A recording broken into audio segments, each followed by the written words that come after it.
Good morning, student. Today we are starting the next topic and last topic of this chapter, collision theory of chemical reaction. The number of collision per second per unit of the reaction in mixture is called collision frequency. It is represented by capital Z.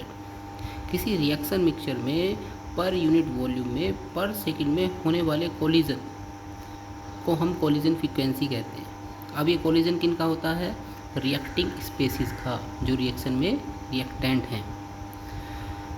अगर एक biomolecular elementary reaction रही जैसे कि ली हुई है A plus B और उससे product बना है, तो इसके लिए रेट एक्सप्रेशन जो होगा वो rate is equal to Z A B e raise to power minus E upon R T होगा, जहाँ पर जेड ए बी जो है वो कोलिजन फ्रीक्वेंसी है रिएक्टेंट ए एंड बी की, और e raise to power minus E upon R T is the fraction of molecule with energy is equal to और ग्रेटर देन ई ए है यहाँ पर activation energy.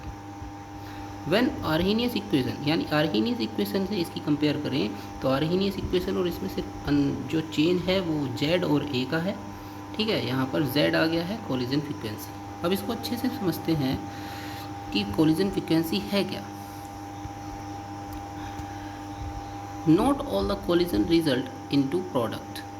Collision in which molecule have sufficient kinetic energy and proper orientation result into breaking of bond between the reacting species and formation of new bond to form product. These collisions are referred to as the effective collision. देखिए, जब किसी reaction में reactant से product बनता है तो reactant के जो एटम्स होते हैं, जो मॉलिक्यूल्स होते हैं, वो कोलिजन करते हैं, वे टकराते हैं और उनके कोलिजन से बॉन्ड ब्रेक होते हैं और फिर न्यू प्रोडक्ट फॉर्म होता है।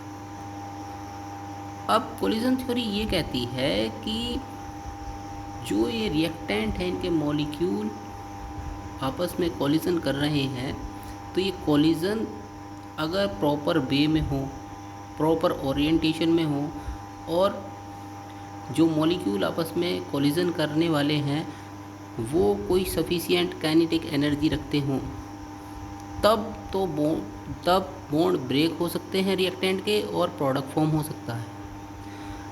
अगर इम्प्रॉपर वे में ओरिएंटेशन होंगे तो प्रोडक्ट फॉर्म नहीं होता है।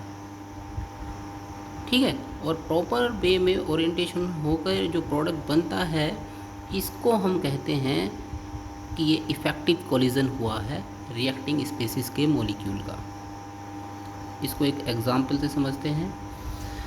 Formation of methanol from bromomethane depend upon the orientation of reactant molecule.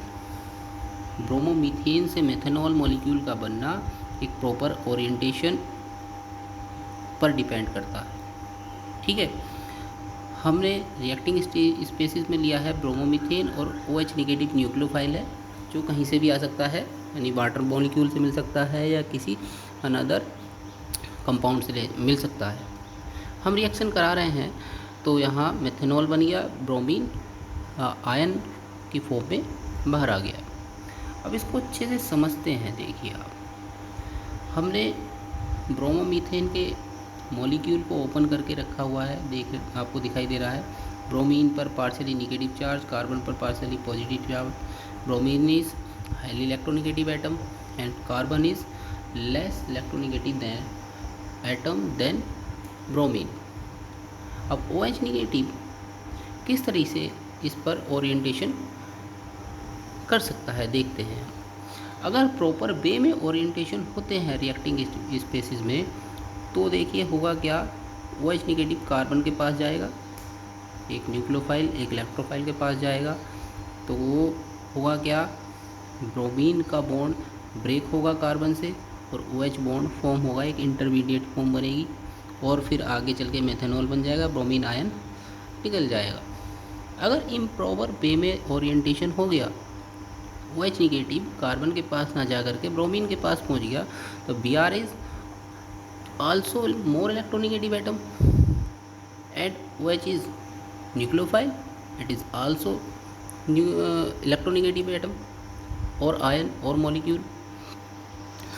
तो हुआ क्या, निगेटिव निगेटिव के पास जाएगा तो रिपल्सन हो जाएगा, रिपल्सन होने के कारण यहाँ पर कोई प्रोडक्ट नहीं बनेगा। तो ये इम्प्रॉपर ओरिएंटेशन हुआ, तो यहाँ पर प्रोडक्ट नहीं बना, प्रॉपर ओरिएंटेशन हुआ तो प्रोडक्ट फॉर्म हो गया। यही कोलिजन थ्योरी है, ठीक है। अब यहाँ पर होता क्या है, प्रॉपर ओरिएंटेशन होने से यहाँ पर इसके रेट एक्सप्रेशन को हम इस तरीके से राइट कर सकते हैं, reaction rate is equal to P Z A B E raise to power minus E A upon R T, जहाँ पर P जो है वो ओरिएंटेशन फैक्टर है, जिसको स्टेरिक फैक्टर या प्रोबेबिलिटी फैक्टर भी बोलते हैं। क्लियर, यही कोलिजन थ्योरी है। इसको आपको अच्छे से पढ़ना है, इम्पोर्टेंट टॉपिक है, पिछले साल कट कर दिया गया था सिलेबस से, इस बार फिर दोबारा से आ गया, ठीक है। आपको एक्सरसाइज की PDF सेंड कर दी जाएगी, उनके क्वेश्चन करके देखने हैं। आज के लिए इतना ही, थैंक यू।